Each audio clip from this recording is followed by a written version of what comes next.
الحمد لله رب العالمين، والصلاة والسلام على سيد الأنبياء والمرسلين نبينا محمد وعلى آله وصحبه أجمعين. قال الله تبارك وتعالى: هو الذي أرسل رسوله بالهدى ودين الحق ليظهره على الدين كله ولو كره المشركون. وقال تعالى: يا أيها الذين آمنوا اذكروا الله ذكرا كثيرا وسبحوه بكرة وأصيلا. لا إله إلا الله، لا إله إلا الله، لا إله إلا الله। আওয়াজ দরাজ করে মহাব্বতের সাথে সাথে জিকির করেন, লা ইলাহা ইল্লাল্লাহ, লা ইলাহা ইল্লাল্লাহ, লা ইলাহা ইল্লাল্লাহ, লা ইলাহা ইল্লাল্লাহ। আমি একটা হাদিস, একটা গল্প শোনায় থাকি জিকির সম্পর্কে। হযরত মুসা আলাইহিস সালাম আল্লাহর কাছে দরখাস্ত করেছেন, আল্লাহ আমাকে ফজিলতপূর্ণ মর্যাদাপূর্ণ একটি বিশেষ স্পেশাল জিকির শিখাই দেন, দোয়া শিখাই দেন, যেটা দিয়ে আমি আপনাকে রাখবো। আল্লাহ তাআলা বললেন,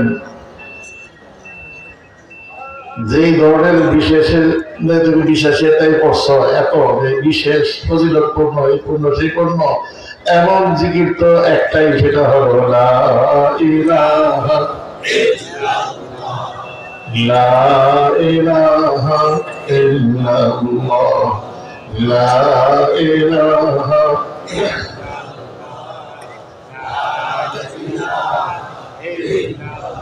হযরত মুসা আলাইহিস সালাম বললেন, চাইলাম স্পেশাল, দিলেন অর্ডিনারি। আমি তো জিকির চাইছিলাম যেটা শুধুমাত্র আমি যেটা কি করবো, জিকির করবো, ফজিলতপূর্ণ হবে, আমার জন্য কি হবে, স্পেশাল হবে। আমার আগে যত নবীরা গেছেন, যত মুমিন মুসলমান গেছেন, আমার পরেও যত মুমিন মুসলমান আসবে, যত আম্বিয়া কিরাম কিয়ামত পর্যন্ত যত নবী আসবেন, মুসলমান আসবে, সকলের জিকির তো লা ইলাহা ইল্লাল্লাহ। আমার জন্য স্পেশাল কি হলো, বিশেষ ফজিলতের কি হলো? আল্লাহ তাআলা বলেন, মুসা দেখো এই জিকিরের ফজিলত এত বেশি, যদি এটাকে পুরোটা তুমি বুঝতে পারতে তাহলে আর এভাবে আমাকে আর প্রশ্ন করতে না।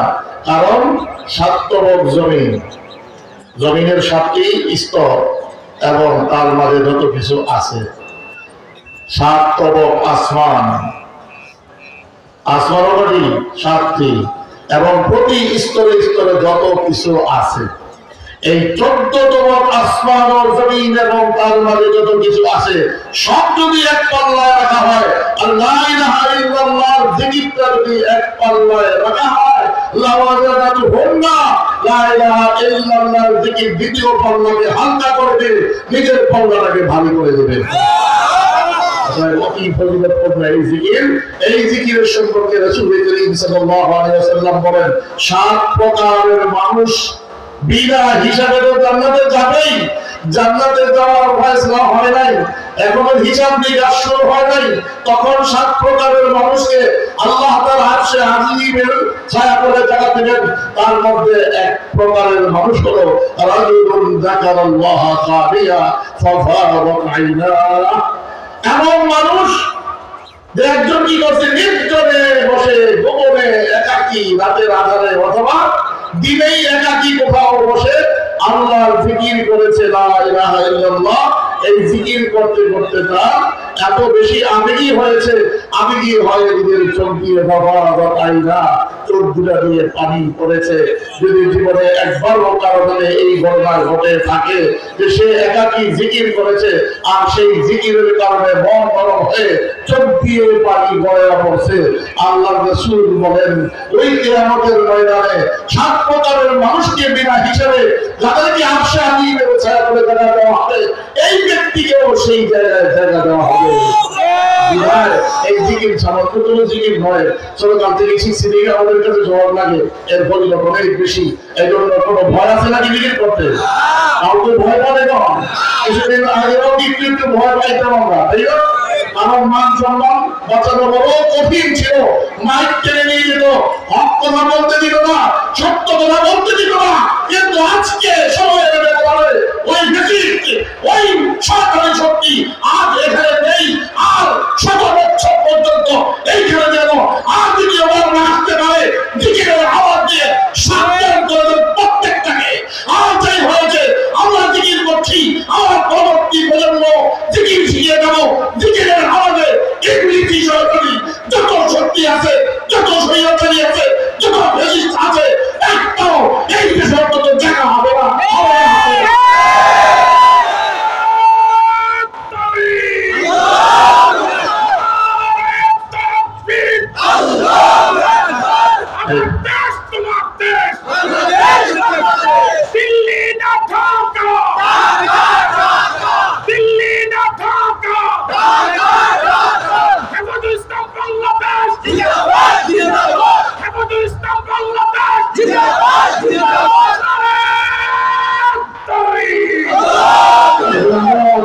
মহব্বতের সাথে সহযোগিতার সাথে জিকির করেন লা ইলাহা ইল্লাল্লাহ, লা ইলাহা ইল্লাল্লাহ। যারা কানে বামে দেখবেন জিকির আসতে করে, বুঝা বলেন বিগত সরকারের কর্তা এখানে বসে আছে, এমপিতে হাত দিয়ে তাকে বুঝায় জিকির করেন। আমরা হয় কানে ধরে একটি করে দেবো, এই ধরনের একটা ভঙ্গি দিয়ে জিকির করা। বলেন লা ইলাহা ইল্লাল্লাহ,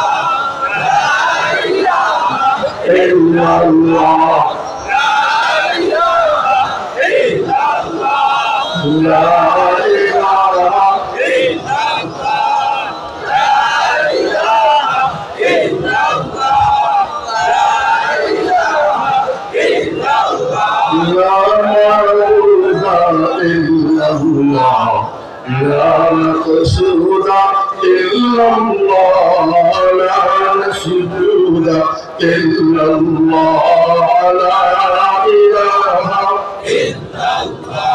la ilaha illallah, la ilaha illallah, la ilaha illallah,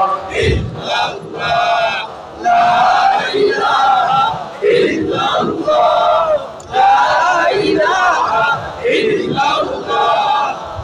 la ilaha illallah, la ilaha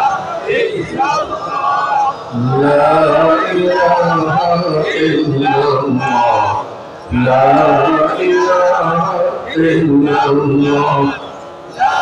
ilaha illallah, la ilaha illallah,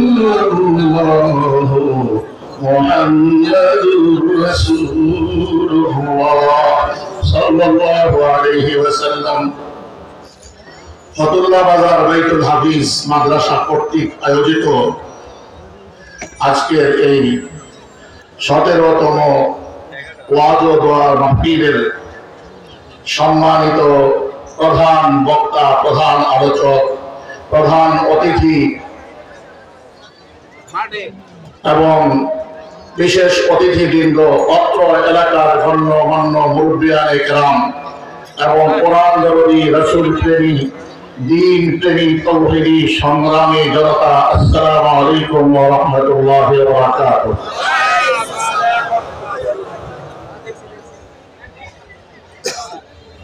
আল্লাহ জাল্লা শানহু নবী কেন পাঠান দুনিয়াতে, নবীদের কি দায়িত্ব, একথা বলতে গিয়ে এই আয়াত নাযিল করেছেন ওয়াল্লাযী আরসালা রাসূলাহু বিল হুদা ওয়া দীনিল হক। এই হেদায়েত এবং হকের বাণী, সত্যের বাণী, আল কোরআন এবং রাসূল রাসূলকে দুনিয়াতে এই জন্য পাঠিয়েছেন কেন? লিইয়ুযহিরাহু আলাদ দীনি কুল্লিহি। এই কোরআনের বাণীকে, কোরআনের আহকামকে, কোরআনের আহ্বানকে দুনিয়ার तमाम মানুষের, সকল মানুষের বানানো সকল তন্ত্র মন্ত্র, সকল রসম-রেওয়াজ, সকল আইন কানুনের উপর কোরআনের আহকাম, কোরআনের বাণী, কোরআনের হেদায়েতকে বিজয়ী করে দেওয়ার জন্য ঠিক না? আল্লাহ আরো বলেন ওয়ালাউ কারিহাল মুশরিকুন, যদিও সালামদের এটা ভালো লাগবে না। আল্লাহ বলেন সালামদের ভালো লাগবে না। ইহুদি খ্রিস্টান হিন্দু যারাই আছে ইসলামের দুশমন, তাদের ভালো লাগবে না, কিন্তু রাসূলের মাধ্যমে এই কাজ আমি করিয়েই ছাড়বো। আল্লাহ বলেছেন ওয়ালাউ কারিহাল, কখনো বলেছেন মুশরিকুন, কখনো বলেছেন কাফিরুন। অতএব কোরআনের আইন যারা চায় না তারা হয় কাফের, না হয় মুশরিক, না হয় কাফির, ঠিক না? আমরা কোরআনের আইন চাই কিনা? যারা চাই তারা হাত উঠায় দেখাই। কোরআন কি বলে? কোরআন হাত উঠিয়ে রাখেন। কোরআন বলে পর্দা বসে যার মতো চলতে হবে। পর্দার আইন চাই কিনা? কোরআন বলে সুদকে হারাম করতে হবে। আমরা কোরআনের আইন চাই কিনা? কোরআন বলে বৃদ্ধ পিতা মাতাকে সম্মান করে তাদের খেদমত করতে হবে। এই আইন আমরা সংসদে চাই কিনা? কোরআন বলে বড়দেরকে শ্রদ্ধা করতে হবে, ছোটদেরকে মাহরুম করা যাবে না, ছোটদেরকে স্নেহ করতে হবে। এই আইন আমরা চাই কিনা? কোরআন বলে কেউ খাবে তো কেউ খাবে না, তা হবে না, তা হবে না, এই কথা আমরা চাই কিনা? কোরআন বলে কিছুদিন পর্যন্ত যাকাত চলবে স্থায়ীভাবে। একটা দেশে শুধু গরিবের সংখ্যা বাড়তেই থাকবে, ধনীর সংখ্যা বাড়তেই থাকবে, আর যারা ধনী আরো ধনী হবে, যারা গরিব আরো গরিব হবে। কোরআন বলে এই বৈষম্য চলবে না, চলবে না, চলবে না। এই আইন আমরা চাই কিনা? তাহলে কোরআনের আইন মানে কি? মানবতার আইন, ঠিক কিনা? অনেকেই মনে করে কোরআনের আইন বললে ভয়, না জানি কি চুরি করলে হাত কেটে দেয়, চুরি করলে হাত কেটে দেয়। এইটা শোনার পরে যা বল লাগে, হ্যাঁ কি হয়? সে চোর, না হয় চোরের ভোট, না হয় চোরের ভাটিদা, না হয় চোরের বিআই, কোনো কি আত্মীয় স্বজন তো হবে, ঠিক কিনা? আমরা কি চোরের আত্মীয় হয়ে বাঁচতে চাই? তাহলে আপনার আর ভয় কি? বলে ব্যভিচারী আর ব্যভিচারী মেয়েকে সঙ্গে সাহায্য করে দাও। আরে ভাই, আমার এখানে কি হয়েছে? ক্যান্সার হয়েছে, আঙ্গুল কেটে ফেলতে হবে ডাক্তার বলছে, না হয় হাত কাটতে হবে। হাত যদি কাটতে হয় এমন হতে পারে গলা বন্ধ কাটতে হবে, জীবন নিয়ে প্রাণ দিবে, আঙ্গুলটা তখন কেটে নেওয়ার সিদ্ধান্ত নেওয়াই বুদ্ধিমানের কাজ, ঠিক কিনা? কোরআন একথাই বলে ইন্নামা জাযাউল লাযীনা ইউহারিবুনা আল্লাহ ওয়া রাসূলাহু ওয়া ইয়াসআউনা ফিল আরদি ফাসাদা أن يقتلوا أو يصلبوا أو تقطع أيديهم وأرجلهم من خلاف أو ينفوا من الأرض। এই জমিনে যারা মাদক ব্যবসার মাধ্যমে, গাঁজার মাধ্যমে, হেরোইনের মাধ্যমে, ইয়াবার ব্যবসার মাধ্যমে নিজে পাচার করে, নিজে সেবন করে অথবা বিক্রি করে, এমন কর্মকাণ্ডের মাধ্যমে সমাজে যারা বিশৃঙ্খলা তৈরি করতে চায়, জাতীয় সম্পদ চুরি করার মাধ্যমে এই করে এই জাতির গরিবকে আরো গরিব বানাতে চায়, ধনীকে আরো গরিব বানাতে চায়, সামাজিক বিশৃঙ্খলা যারা সৃষ্টি করতে চায়, যারা ভাঙচুরের মাধ্যমে, অগ্নিসংযোগের মাধ্যমে বিভিন্ন নামে দেশকে অশান্ত করতে চায়, বিভিন্ন নামে বিভিন্ন ভাবে মানুষকে সন্তুষ্ট করতে চায়, তাদের ব্যাপারে কোরআনের আইন হলো চারটার একটা।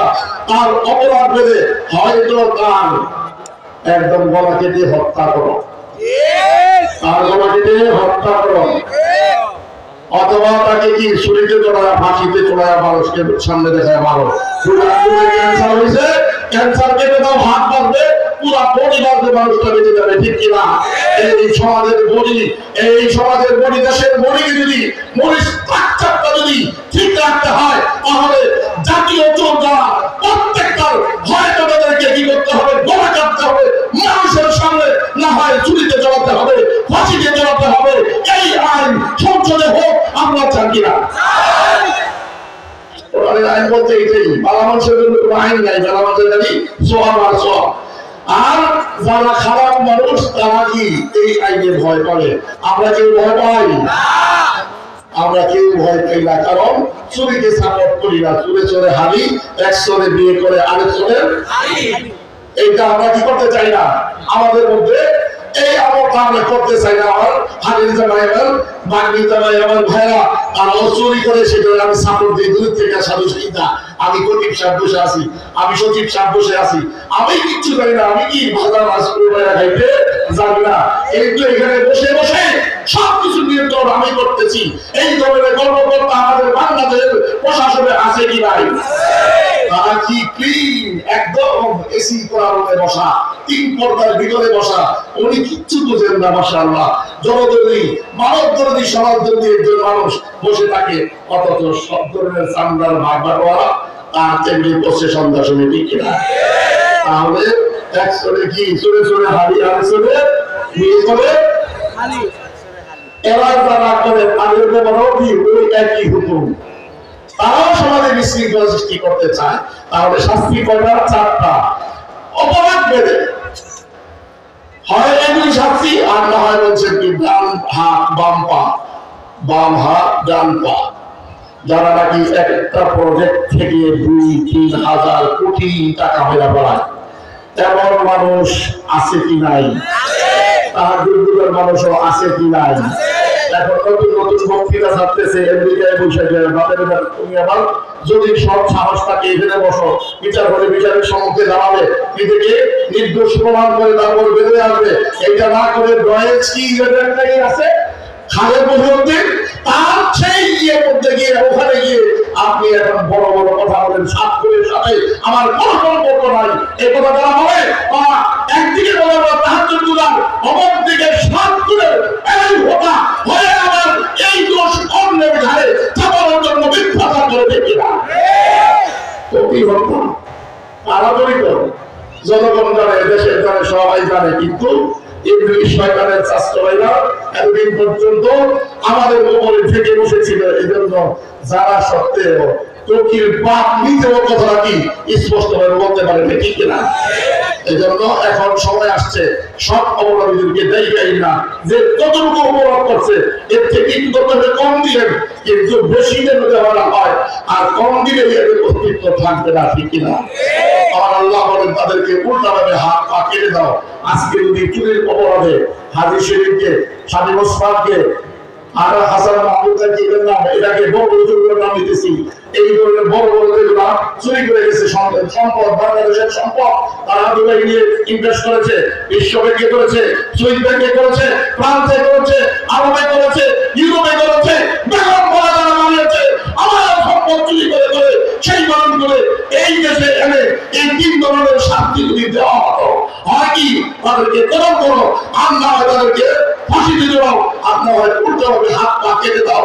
যদি এটা করে আপনার খুব বেশি বেজার হবেন, খুব বেশি বেজার হবেন, খারাপ লাগবে আপনাদের কাছে নাকি খুশি হবেন? অতএব বর্তমান সরকারের কাছে আমাদের দাবি, দাঁড়াই বানাই শুধুর বদল চলবে না। তারা যদি করেছে তাদেরকে দেশে ফেরত আনা হোক এবং শাস্তির বিচারের মাধ্যমে তাদের শাস্তি নিশ্চিত করা হোক, ঠিক কিনা? আমরা দাবি একটাই করবো, অপরাধীর ছাড় নাই আর ভালো মানুষের কোনো মান নাই, ঠিক কিনা? ভালো মানুষ শান্তিতে থাকবে আর যারা অপরাধী তারা শাস্তি ভোগ করতেই হবে। পূর্বে অর্থ বলো আপনাকে বিচারের সামনে এসা দাঁড়াতেই হবে, ঠিক কিনা? আজকে এই অপরাধীগুলো উল্টা হবে, 5 টাকাটা হাজার টাকা এইভাবে সেন্ডি দিয়ে লাঠি নিয়ে যদি ভিক্ষা করতে থাকে। আজকে আপনি দেখছেন, আমি দেখছি, আমার পরবর্তী প্রজন্ম, আমার ছেলে, আমার নাতি, আপনার ছেলে, আপনার নাতি দেখে বলবে, কেউ বলবে আঙ্কেল এখন জানবে না কি লিখে হাত পা আসছে, আঙ্কেল আপনার হাতে বলে কথা বলতে হবে, ব্যাপারটা কি? তখন যদি আমার হাতে না দেয় বলে কি করে কেটে গেছে, আর না হয় যদি হেদায়েত দেয় তাহলে স্বীকার করবে যে বাবারে জাতীয় সম্পদ চুরি করছিলাম, তার দায়ে আমার এই শাস্তি দেওয়া হয়েছে। তাহলে পরবর্তী প্রজন্ম এই কথাটা শুনবে, শোনার পরে নিজে আর দুষ্কৃতির সাথে কোন ধরনের আত্মীয়তা করা, কোন ধরনের সম্পর্ক রাখার দুশ্চিন্তা তারা করবে। বর্তমান সমাজ সুন্দর হবে, আগত সমাজও আরো সুন্দর হবে, ঠিক কিনা? এই সুন্দর সমাজ বাস্তবায়নের জন্যই আল্লাহ তার রাসূলকে পাঠাইছেন। কি দিয়ে? একটাই উদ্দেশ্য, লিইয়ুযহিরাহু আলা দ্বীনি কুল্লিহি ওয়ালাউ কারিহাল মুশরিকুন। কোরআনের আইন, কোরআনের আদব, কোরআনের শিক্ষাদান, কোরআনের রাসূলওয়াহ, কোরআনের আদাব, এগুলোকে কি করবে? দুনিয়াতে ইমপ্লিমেন্ট করবে, বাস্তবায়ন করবে। মানুষের বানানো সকল আদাব, মানুষের বানানো সকল আইন কানুনের উপর কোরআনকে বিজয়ী করার লক্ষ্যেই রাসূলকে পাঠাইছেন, ঠিক কিনা?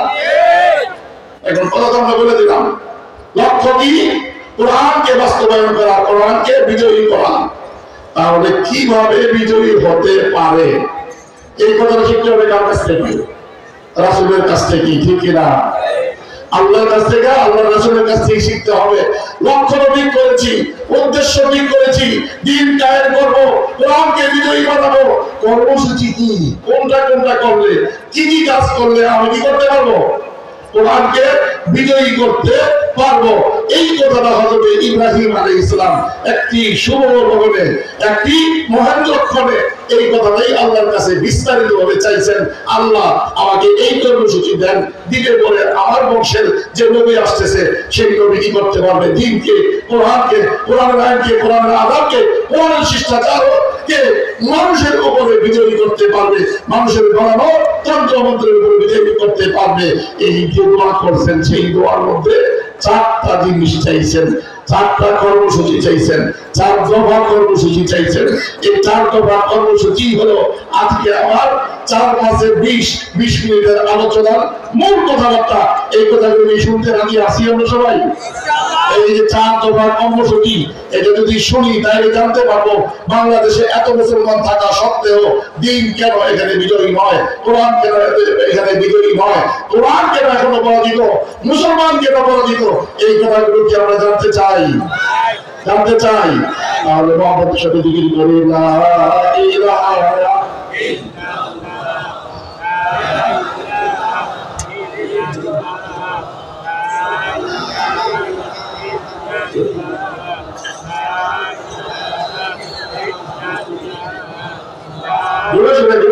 কি বলবেন জানেন তো? কি বলবেন? লা ইলাহা ইল্লাল্লাহ, লা ইলাহা ইল্লাল্লাহ, লা ইলাহা ইল্লাল্লাহ, লা ইলাহা ইল্লাল্লাহ,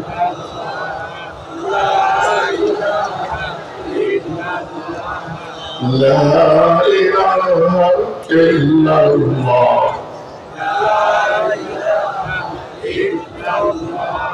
لا خالق إلا الله، لا مالك إلا الله، لا رازق إلا الله، لا إله إلا الله، إلا الله، لا إله إلا الله، لا لا إله إلا الله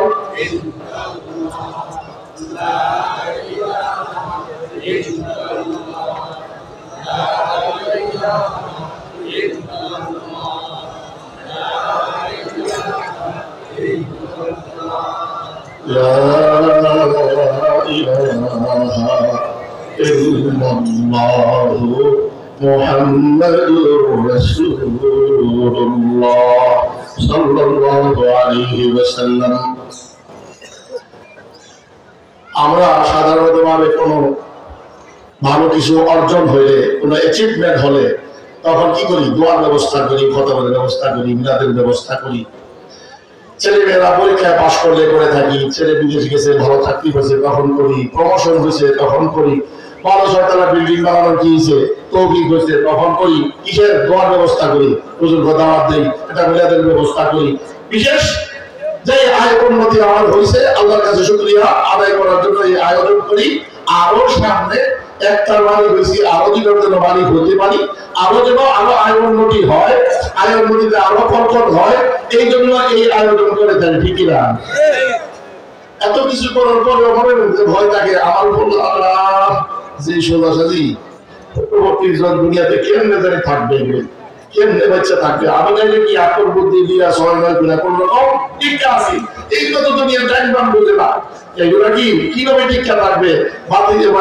নাতিদের সম্পর্কে কি হয়, দুশ্চিন্তা হয়, দাদা বসে বসে নাতির চিন্তা করে, আগে বলতো বোকার চিন্তা, এখন নাতির চিন্তাটা হয় কি হয় না? নিজের জীবনের চিন্তা বাদ দিয়ে এখন কি আরো সামনের দিকে চিন্তা খালি করে চলতে থাকে, ভাবতে থাকে। ইব্রাহিম আলাইহিস সালাম তার পুত্র ইসমাঈল আলাইহিস সালাম দুইজনে একটা মহান কাজ আঞ্জাম দিয়েছেন। ইন্না আউওয়ালা বাইতিন উদিআ লিন-নাসি আল্লাযী বিবাক্কাতা মুবারাকান ওয়া হুদাল লিল-আলামিন। দুনিয়ার মধ্যে আল্লাহর ঘর নামে প্রথম ঘর যেটা নির্মিত হয়েছে, কোথায়? সেটা মক্কা শরীফে। সেই ঘরটার নাম কি? বাইতুল্লাহ শরীফ, কাবা শরীফ, বাইতুল্লাহ শরীফ। বাইতুল্লাহ শরীফকে যখন আল্লাহর হুকুমে ফেরেশতাদের নির্দেশ হয়, হযরত ইব্রাহিম তদীয় পুত্র ইসমাঈলকে সাথে নিয়ে যখন তার কাজ শুরু করলেন, এই কাজ যখন কমপ্লিট হলো, সাথ দেওয়া হয়ে গেল, একেবারে সব কাজ শেষ হয়েছে, তারপরে এখন উনি কি দোয়ার ইন্তজাম করছেন। وَإِذْ يَرْفَعُ إِبْرَاهِيمُ الْقَوَاعِدَ مِنَ الْبَيْتِ وَإِسْمَاعِيلُ رَبَّنَا تَقَبَّلْ مِنَّا إِنَّكَ أَنتَ السَّمِيعُ الْعَلِيمُ رَبَّنَا وَاجْعَلْنَا مُسْلِمَيْنِ لَكَ وَمِنْ ذُرِّيَّتِنَا أُمَّةً مُسْلِمَةً لَكَ وَأَرِنَا مَنَاسِكَنَا وَتُبْ عَلَيْنَا إِنَّكَ أَنتَ التَّوَّابُ الرَّحِيمُ। তিনটা দোয়া দুইটাই জানে। এরপরে তার সবচেয়ে ইম্পর্টেন্ট দোয়া যেটা উনি করতেছেন, রব্বানা ওয়াবা'থ ফীহিম রাসূলাম মিনহুম ইয়াতলু আলাইহিম আয়াতিকা ওয়া ইউআল্লিমুহুমুল কিতাবা ওয়াল হিকমা ويزكيهم إنك أنت العزيز الحكيم। প্রথমে তো আল্লাহর কাছে শুকরিয়া আদায় করে আল্লাহর রহমত চাইছেন যে আমি এত বড় একটা কাজ আমরা বাপ্পু দুইজনে মিলে করছি, ঘর বানাইছি, আপনার বাইতুল্লাহ পুরা কমপ্লিট করেছি। এরপরে নিজের কোনো নকশ থাকলে, কোনো ত্রুটি থাকলে এটার জন্য আল্লাহর কাছে আরো দোয়া ইস্তেগফার করছেন, তওবা করছেন, নিজেকে তাওয়াবিনদের শামিল হওয়া, তওবাকারীদের শামিল হওয়ার জন্য আল্লাহর কাছে দোয়া করে এরপরে গিয়ে দোয়া করতেছেন আমার পরবর্তী প্রজন্মে, আমার বংশের মধ্যে যে নবী ইব্রাহিম আলাইহিস সালাম বলতেছেন যে নবী আসবেন, আমার বংশের মধ্যে ইসমাঈল তার ছেলে হযরত ইব্রাহিম আলাইহিস সালামের ছেলে, আরেক ছেলের নাম কি? হযরত ঈসা। হযরত ইসহাক আলাইহিস সালামের ছেলের নাম ইয়াকুব আলাইহিস সালাম, ইয়াকুব আলাইহিস সালামের ছেলের নাম ইউসুফ আলাইহিস সালাম। এইভাবে ধারাবাহিকভাবে বনি ইসরাঈলের হাজার হাজার নবী আসছে, সব হযরত ইসহাকের সন্তান, আর হযরত ইসহাক সন্তান হযরত ইব্রাহিম আলাইহিস সালামের সন্তান। আর ইব্রাহিম আলাইহিস সালামের আরেক সন্তানের নাম কি? ইসমাঈল আলাইহিস সালাম, যাকে নিয়ে ঘর বানাইলেন। ওই যে ইসমাঈল আলাইহিস সালাম শুরু হলো, ওখান থেকে নিয়ে একেবারে শেষ পর্যন্ত 570 খ্রিস্টাব্দ পর্যন্ত কখনো আর আসেও নাই, ভবিষ্যতেও আসবে না। একজন মাত্র নবী আসছেন, সেই নবীর নাম আখির নবী, খাতামুন নবিয়্যিন, আপনার আমার নবী রাহমাতুল লিল আলামিন জনাবে মুহাম্মদুর রাসূলুল্লাহ। কথা ক্লিয়ার? এই নবী আসছেন, এই নবীর উপরে মুহাম্মদুর রাসূলুল্লাহর উপরে আল্লাহর কোরআন নাযিল হয়েছে। তিনি সেই কোরআনকে সাহাবাদেরকে শিখিয়েছেন, সাহাবারা তাবিঈদেরকে, তাবিঈনরা তাবিঈদেরকে, তাদের কাছ থেকে আস্তে আস্তে এগুলো আইনের মধ্যে মিল হয়ে ওলামায়ে দেওবন্দ পর্যন্ত, ওলামায়ে দেওবন্দ থেকে আইসা হাটহাজারীতে, হাটহাজারী থেকে শুরু হইয়া ব্রাহ্মণবাড়িয়া হইয়া আমাদের কাটারা মাদ্রাসা থেকে এইটা আস্তে আস্তে ফতুল্লাহ বাইতুল হাফিজ পর্যন্ত পৌঁছেছে, ঠিক কিনা? এই ধারাবাহিকভাবে এই দিন ওখান থেকে আসা শুরু হলো। আর ওই যে 4টা দোয়া করতেছেন হযরতে, লাস্টের 3 নম্বর দোয়ার মধ্যে 4টা কি কর্মসূচি, দ্বীনকে গালেব করার জন্য, কোরআনের হুকুম আহকাম, কোরআনের আইনকে বিজয়ী করার জন্য রাসূলকে আল্লাহ কর্তৃক কয়টি কর্মসূচি দিয়েছেন? কয়টি? এই চারটি কিন্তু শুরু হতে যাচ্ছে 4-5-20 মিনিটের সম্ভব ইনশাআল্লাহ। প্রথমটা হলো ইয়াতলু আলাইহিম আয়াতি। আল্লাহ ইব্রাহিম আলাইহিস বলতেছেন কার কাছে? আল্লাহর কাছে। আপনি এমন একজন নবী পাঠান যেই নবী আপনার পক্ষ থেকে নাযিলকৃত কোরআনকে তেলাওয়াত করে বিশুদ্ধ তেলাওয়াত শিখাবে। কাকে? উম্মতকে বিশুদ্ধ তেলাওয়াত শিখাবে। বাংলাদেশের বিশুদ্ধ তেলাওয়াতের পরিমাণ এখন কতটুকু জানেন? যখন 78 সালে আমরা কি মাদ্রাসায় পড়ি, অথবা 78 বোধহয় আমরা চলে গেছি, এমন একটা সময় 78-79 সালে তখন একটু কি বড় হয়েছি, 12 বছর বয়স হয়েছে, দৌড়াদৌড়ি কি সুযোগ পেলে ঢাকা যায়, শুধু বাইরে কি ঢাকা যায়, চিড়িয়াখানায় যাই, বাইতুল মুকাররম দেখতে যাই। তখনকার ঢাকা অত বড় বিস্তৃত ছিল না, এই ছোট একটা রোড দিয়ে ইন্ডিয়া এই দিকে আমার আসতাম, ওখানে গিয়ে দেখতাম যে জিনিসটা মসজিদের শহর কি ঢাকার শহর, ঠিক কিনা? ঢাকার শহর মসজিদের শহর। মাগরিবের নামাজের সময় জোহরের নামাজে তো কেন শোনা যায় না, ইমাম সাহেব কি কেরাত পড়তে যাবে, আসরের সময় শোনা যায় না, কিন্তু মাগরিবের সময় মুসল্লিও বেশি হয় মসজিদে, আবার কেরাত শোনা যায়। মাগরিব এশা আর কি ফজরের মধ্যে জোরে কেরাত পড়ে, ফজরে কে যাবে ওখানে? কেউ তার যায় না। আমরা অফিসের মানুষের বিদায় হয়ে যায়, সব বাজারের মানুষ গিয়ে মাগরিবের সময় মসজিদে খুব ভিড় হয়। তখন দেখতাম ঢাকা শহরে একাধিক মসজিদ বাদ দিলে ম্যাক্সিমাম মসজিদের ইমামদের পরে গলত। বয়স ছিল 12, কিন্তু গ্রন্থ আমরা কি শিখছি? শুদ্ধভাবে শিখছি। বক্তব্য দিয়ে বেশি খাইছে বা সহকারে সিফাত সহকারে, আমরা সিফাত সহকারে মাদ্রাসার কোন শিখছি, যার কারণে ওই ইমাম সাহেব আমার থেকে অনেক বড় হতে পারে, কিন্তু ইমাম সাহেবের বড় গলত এটা বুঝতাম। তখনই মনে হতো কি ধীরে ধীরে যাই এর প্রতি কি বড় গলত কেন? এই যে আমরা যেমন ছোট মানুষ ছোট হৃদয়ে এই কথাটা ভাবছে, এমনই ভাবছে আরেকজন বড় হাফেজ সাহেবের মনের মধ্যে। সেই হাফেজ সাহেবের নাম বাংলাদেশের আনাচে কোনাচে সব জায়গায় বিরাজমান, সকল হাফেজরা জানে। ওই হাফেজের নাম কি? হাফেজ আব্দুল হক সাহেব। কি নাম তার? নামে এখন হাফেজ আব্দুল হক সাহেব, ওটার নামে ট্রেনিং কোর্সের নামে হয়ে গেছে কি? হক সাহেবের কোর্স করছো, তাফিজের কোর্স করছো, মুফাদের কোর্স করছো, এগুলো শিক্ষক রাখার আগেই হেফজখানার শিক্ষক এই সমস্ত প্রশ্ন করা হয়। উনি তখন বড় কারণে মাদ্রাসায় পড়াইতেন। এই কথাগুলো কেন 4 দফা কর্মসূচির আলোচনায় কেন আসতেছে, এইটা বিচার করার জন্য যে আমরা 90% উপরে মুসলমান হওয়া সত্ত্বেও এই 4 দফা কর্মসূচি কোন কোনটা বাকি আছে আর কোনটা আমরা পালন করেছি জানলে খুশি হবেন। 4 দফার মধ্যে 3.5 দফা কর্মসূচিতে আমরা 100% মার্ক পেয়েছি। আমাদের বাংলাদেশের মুসলমানরা বলেন আলহামদুলিল্লাহ। আর মাত্র আধা 1/2%, 4 তার মধ্যে কি 3.5টাই কি পাইছি? ফুল মার্ক পাইছি। অর্ধেক বাকি আছে। ওই অর্ধেক কি জিনিস, সেটাকে পূরণ করতে পারলে আমরা কি এই দেশটাকে ইসলামী দেশ হিসাবে দেখতে পাবো, ঠিক কিনা? এই কথাটা বোঝানোর জন্য আপনাদেরকে বোঝাচ্ছি। 4 দফার মধ্যে 1 দফা হলো কি? সহি শুদ্ধভাবে কোরআনের তেলাওয়াত শিক্ষা দেওয়া।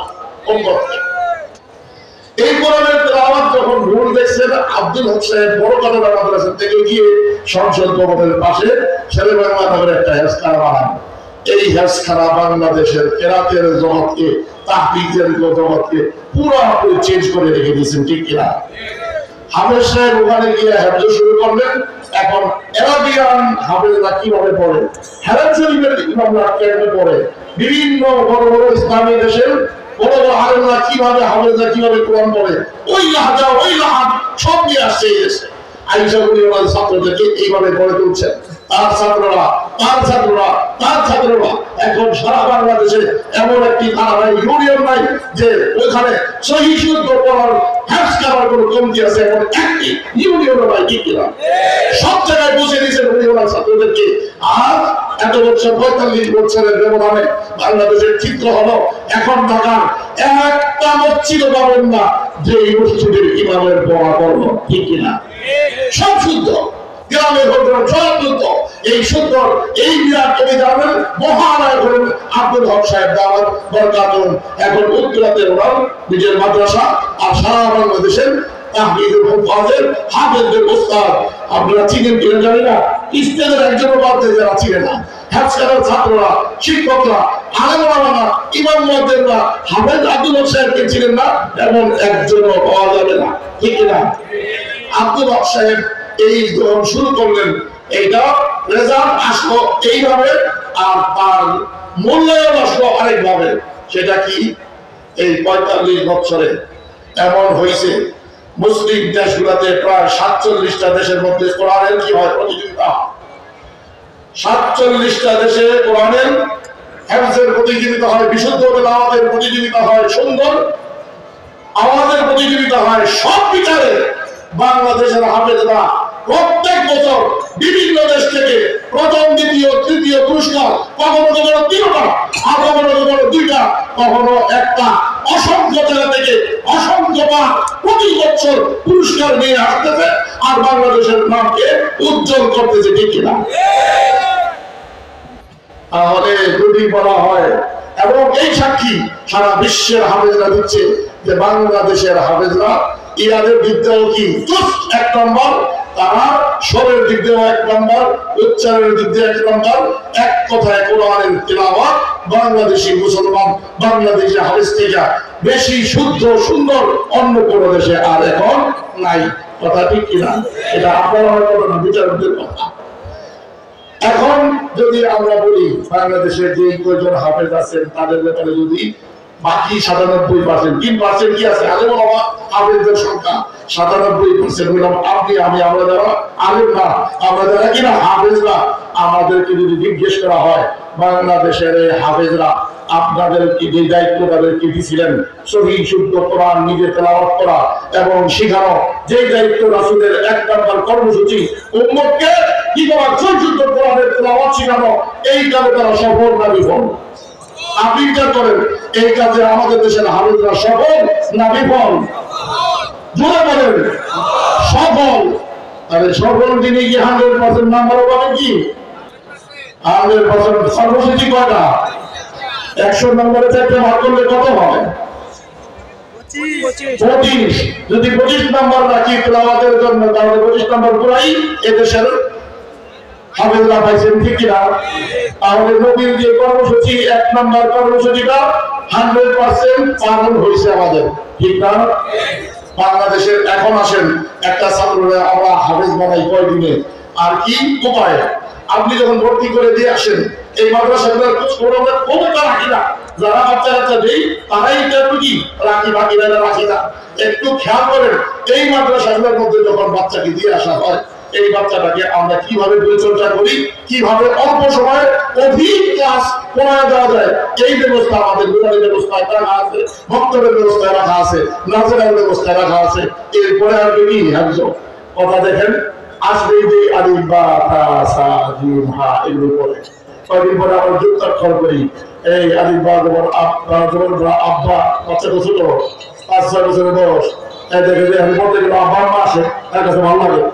আলিফ বা জবর আলিফ মিম জবর আম মিম জবর মা আম্মা, দাদা জবর দা, দাদা জবর দা দা দা, নালি জবর না, নালি জবর না না না। এই যে বাচ্চাটাকে আদর করে করে এইভাবে নানা বাবা দাদা চাচা এইভাবে শিখায় এরপরে কি করি, তাকে আস্তে আস্তে শব্দ শেখানো হয়, শব্দের পরে তাকে পুরো সেন্টেন্স শেখানো হয়, ওই সেন্টেন্সের পরে পুরো আয়াত শেখানো হয়, একেবারে হাতে কলমে শেখানো হয়। শিখাইতে শিখাইতে 1 বছর পার হতে না হতে ওই বাচ্চা এখন দেখে দেখে কি লাইনের মধ্যে আয়াতগুলো পড়তে পারে। খেয়াল করেন 3 বছর পর্যন্ত এই কার্যক্রম চলতে থাকে। প্রথমে লাইনগুলো পড়ায়, এরপরের বছর অন্তত 15 বছর নাজরা পূর্ণ পড়া নাজরা পড়ায়, দেখা দেখা হালকা একটু দেখে করে ঠিকে ঠিকে পড়ে। 3য় বছর গিয়া আবার তাদেরকে কি করে ফুললি পুরো নাজরা পড়ো। এখন দ্রুততার সাথে একটার পরে আপলোড করে থাকে, একটার পরে আপলোড করে থাকে, এইভাবে তারা কি করে ফুললি নাজরা কমপ্লিট করে। অর্থাৎ এখন সে উপযুক্ত হয়েছে কোরআন শরীফ বিশুদ্ধ করতে পারে, হাতে ধরার উপযুক্ত তাকে বানাইছে। এই 3 বছর শুরু কোরআন শরীফ আলিফ বা তা থেকে দিয়ে কি করে নাই কোরআন শরীফ দ্রুততার সাথে পড়া শেখায় নাই, কাজে শেষ করে নাই। সাথে সাথে ক্লাস 4 মানের বাংলা, অঙ্ক, ইংরেজি, বিজ্ঞান সহ এটাও শিখাইছে। ক্লাস 3 বছরে, ক্লাস 4 3 বছরে কি পূর্ণ কোরআন পড়ানো হয়। এই কোরআনের সাথে আমার আপনার অন্যান্য ছেলেমেয়েকে স্কুল কলেজে দিয়ে আপনি যে 4 বছরে পড়েছেন হিসাবে একটু পরে করি, আর একে ক্লাস 4 মানে এটা বুঝাই দেয়। এর কারণ কি? এই 3 বছরে যদি ক্লাস 4 করে না বুঝাই, পরবর্তী 3 বছরে তাকে জ্ঞান দিতে হবে, শুধু কোরআনকে হেফাজত করতে হবে, তখন বাংলা, অঙ্ক, ইংরেজি কিছু থাকবে না। এই জন্য এই বাচ্চাটাকে 7 বছরের বাচ্চা 10 বছরে এসে বাংলা, অঙ্ক, ইংরেজিটাও 4 পর্যন্ত পড়ে, এদিক দিয়ে কোরআন শরীফ পড়লি দুর্গার সাথে নাজরা পড়তে পারে। এই অবস্থায় সে হেফাজত শুরু করে। ওই 3 বছর আর কোনো কিছু তাকে দেওয়া হয় না। প্রথম বছর যদি ছেলেটা কোন রকম, অনেকে আছে 15 বছরে 10-12 করে বলা, 15 করে বলা, স্বাভাবিক নিয়মে। অনেকে আছে 5 থেকে 7 পারা পর্যন্ত পড়তে পারে, ওস্তাদ ধরে নেয় ছেলেটা একটু দুর্বল, বাট কি হবে, চলবে, এটা সমস্যা নাই, যেহেতু 5 থেকে 7 পারা পড়ছে তাহলে এটা চলতে পারে। দ্বিতীয় বছর এই ছেলে করে 15 থেকে 20 পারা, আগে বছরে 7 পারা, এখন করলো 20 পারা, হইলে কত, 27 পারা। তৃতীয় বছরে প্রথম ধাক্কায় কি কোরবানির আগ পর্যন্ত প্রথম 2 মাসেই বাকি 3 পারা করে সারা বছর কি করে দল করতে থাকে, আসলে থাকে।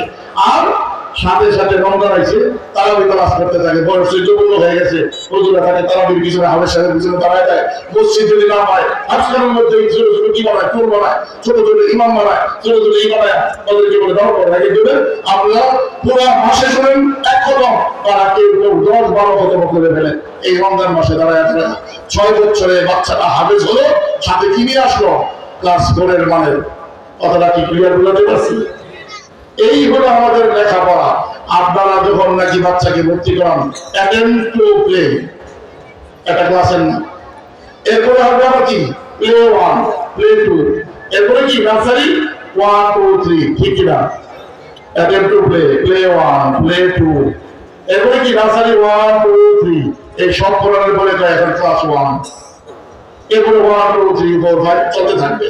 এতদিন এই 5-6 বছর পর্যন্ত আপনি কি attempt to play, play 1, play 2 আর নার্সারির মধ্যে গিয়া একটা দোয়া শিখান নাই, একটা কালিমা শিখান নাই, একটা আয়াত শিখান নাই, ঠিক মতো আদব শিখান নাই, ঠিক মতো সালাম দেওয়া শিখান নাই, ঠিক মতো খাবার দেওয়া শিখান নাই, বড়দের বাইরে আইতে দেখে কি দোয়া করতে হয়, বড়দের দেখলে কিভাবে সালাম দিতে হয়, এগুলো শিখান নাই।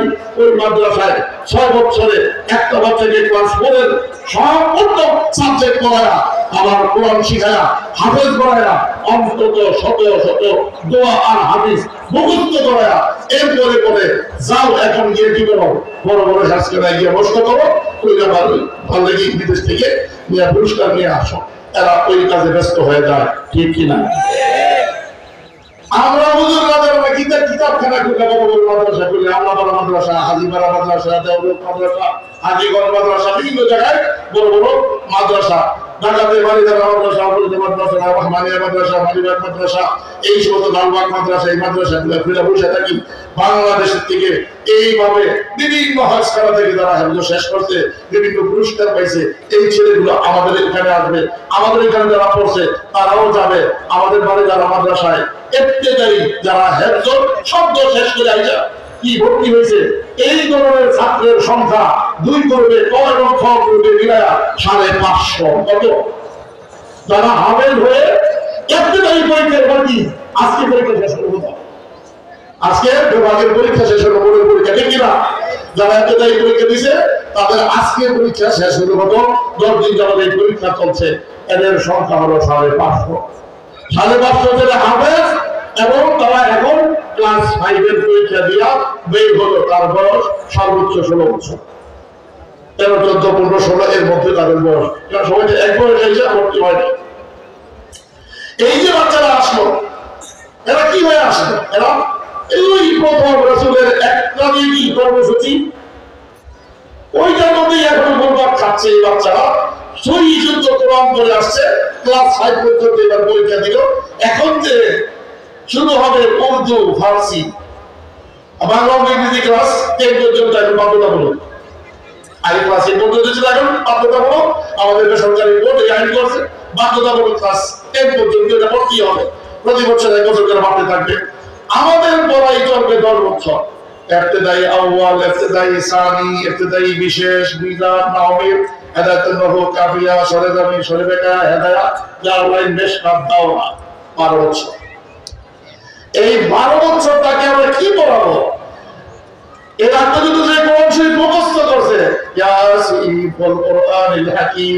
হাকিম মানে কি, কোরআন মানে কি, শাব্দিক বিশ্লেষণ কি, এর তাত্ত্বিক বিশ্লেষণ কি, এই সম্পর্কে বেচারার কোনো খবর নাই। এখন 12 ধরনের এলেম একসাথে শুরু হবে তার জন্য, 12 ধরনের সাপোর্টিং এলেম তার জন্য শুরু হবে। নাহু, সরফ, মানতিক, তারিখ, তারপরে কি উসুলে তাফসীর, তাফসীর, উসুলে হাদিস, হাদিস, উসুলে ফিকহ, ফিকহ, এগুলো একসাথে হইয়া এইটা 12 ধরনের এলেম এই বাচ্চাটাকে আস্তে আস্তে কত বছর পড়াবো? 12 বছর। আগে বলেছি কত বছর বলেন? 6 বছর। 6 আর 12 কত হলো? 18 বছর পড়ানোর পরে সে মাস্টার ডিগ্রি পাওয়া কিনা বলেন? ওইটাই আমাদেরকে গত সরকার কি করছেন, মেহরবানি করে একবার কি করছেন, আমাদের সমাজের স্বীকৃতি দিছে। তাও কিসের মধ্যে? ক্লাস 10 পর্যন্ত আমি বাংলা ইংরেজি পড়ছি, সেটাও দেয় নাই। আমি যে 6 বা 8টা পারি, আমি বাংলা পারি, উর্দু পারি, হিন্দি। আমি বলি কি, এই মাদ্রাসা পড়ো ছাত্রটা, যে ছাত্রটা আমার এখানে 18 বছর পড়বো, সে বাংলা মাতৃভাষা হিসাবে এটা পারে, উর্দু পারে, হিন্দি পারে, আরবি 100 পারে, ফার্সি পারে, তারপরে প্রায় 50 থেকে 60% ইংরেজিও পারে।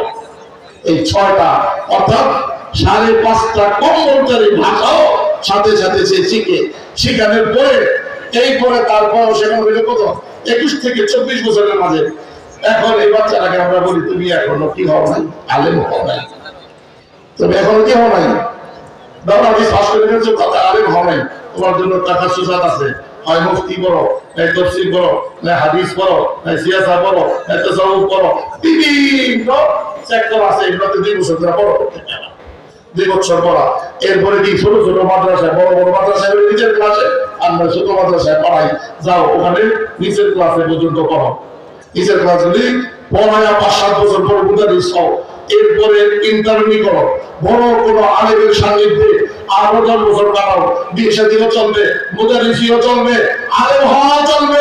এখনো তাকে আলেম হওয়ার সার্টিফিকেট দেওয়া হয় নাই, বরং যখন 50 থেকে 55 হয় তখন গিয়ে বলা হয় তুমি এখন শিখিবা আলেম হইছ। পুরোপুরি না, এখনো বলে কি শিখিবা আলেম হইছ। তাসাউফের লাইনে মেহনত করো, তাজকিয়ার লাইনে মেহনত করো, তারপরে আধ্যাত্মিক জগতে মেহনত করো, করে কোরআন হাদিসে আরো পারদর্শী হও, তখন সার্টিফিকেট দেই যে না এই লোকটা এখন আলেম হইছে।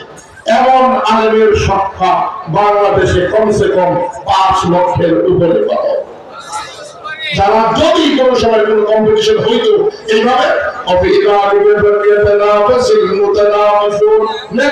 কম্পিটিশন জায়েজ, কিন্তু সেই কাজ যদি হয় আলেমের মতো, যদি হয় আমি কত বড় আলেম দেখানোর জন্য, তাহলে সেটা জায়েজ নাই। নিজেকে বড় আলেম জাহির করার জন্য কম্পিটিশন রাখলাম, প্রতিযোগিতার ব্যবস্থা করলাম, এইটা কি এই নিরাকার ইসলামের জায়েজ নাই। যদি জায়েজ হইতো তাহলে হামেদ হিসাবে, কালী হিসাবে প্রথম, দ্বিতীয়, তৃতীয় পুরস্কার বাংলাদেশে আমাদের রেডি আছে। যদি এটা জায়েজ হইতো তাহলে সারা বিশ্বের মধ্যে ওই 5 লক্ষ আলেম লড়াই করে করে প্রতি বছর আলেম হিসেবে প্রথম, দ্বিতীয়, তৃতীয় পুরস্কার নিয়ে আসতে পারতেন, ঠিক কিনা? আলেম তো আমাদের নাম্বার কত? আমাদের নাম্বার কত? আগে ছিল 25, কিসে ভালো আলী ভালো,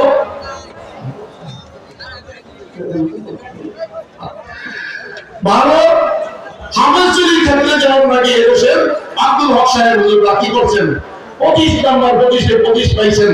ভালো আলেম তৈরির ক্ষেত্রেও বাংলাদেশি আলেম ওলামারা আপনাদেরকে ঠকাইছেন না জিতেছেন? সফল না বিফল? তারা 25 নাম্বার আলেম তৈরিতেও পাইছেন। এরপরে 3 নাম্বার হলো কি,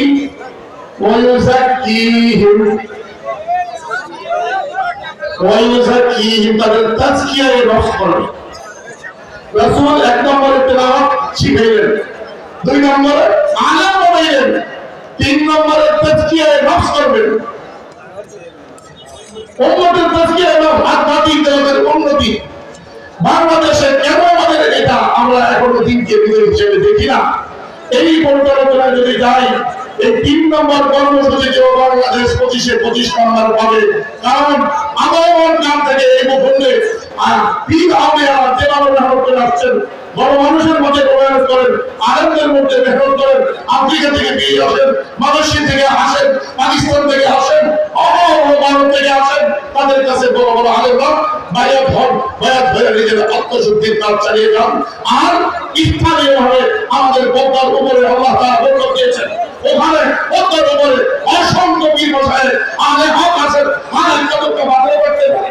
কিন্তু আলে হক পীর চরমনের পীরের মতো অসংখ্য পীর, নারায়ণের পীরের মতো অসংখ্য পীর, ফুলপুরের পীরের মতো অসংখ্য আলে হকের দরবার বানানো আছে, আছে ঠিক কিনা? তারাও কি মেহনত করে যাচ্ছেন এই আধ্যাত্মিক জগতের। এইখানে যদি নাম্বার দিই তাহলে নাম্বার কত? 25-এ 25 পাবো আমরা। আলহামদুলিল্লাহ, এইখানেও আমাদের কমতি নাই। তাহলে 3